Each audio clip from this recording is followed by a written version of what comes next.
Over here we have the long line of people buying their tickets to go up on the elevator. If you notice, they got two lines. This one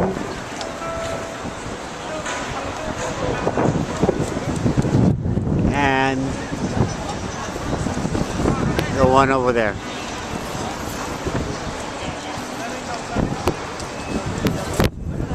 You can take the elevator either to the midway where they got a restaurant, or you can take it all the way up to the top, which is a different price.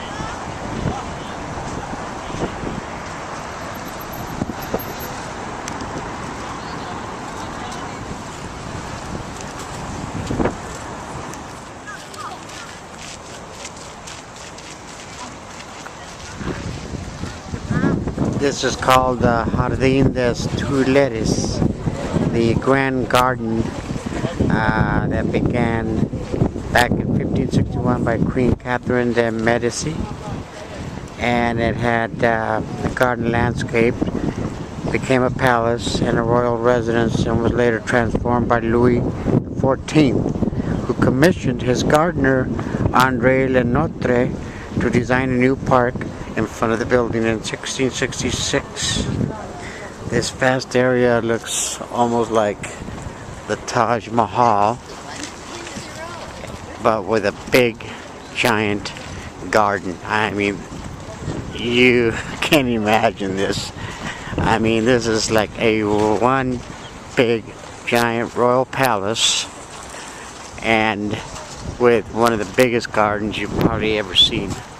I'm going to try to walk up closer to the palace to get a better shot. I've been walking for about 15 minutes, and I'm only about less than halfway to where the palace originally stood.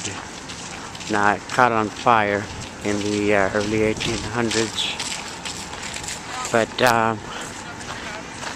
I mean, this is like somebody's gigantic front yard. All this that you see here, this was the garden that was landscaped, like I said, by the gardener for Louis XIV, and this is just one huge, big, gigantic front yard or garden, whatever you want to call it. El Jardín de Medici. Now we're coming to the main part of the garden, or the front part of it.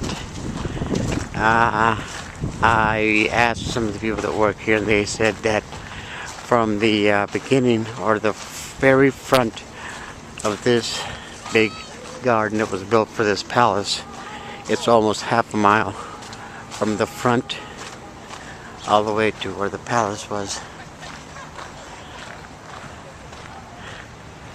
That's a long walk.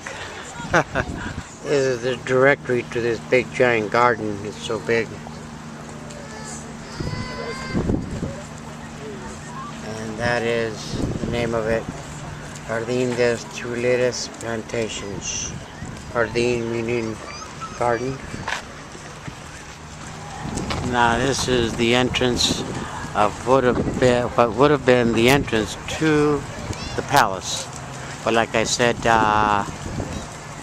fire burned it down back in the early 1800s.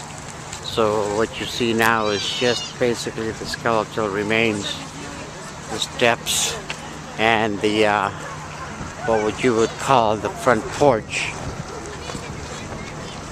which extended all the way to the back over there, along with With the adjoining buildings here. Like I said, it was one big humongous palace.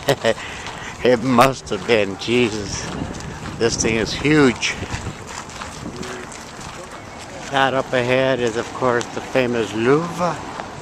The Louvre is one of Paris's most famous museums. It's got some of the most priceless artifacts there. The most popular being the Mona Lisa. This is where it's at. And this is, like I said, of all the museums they have in Paris, the best well known and the best most visited of all.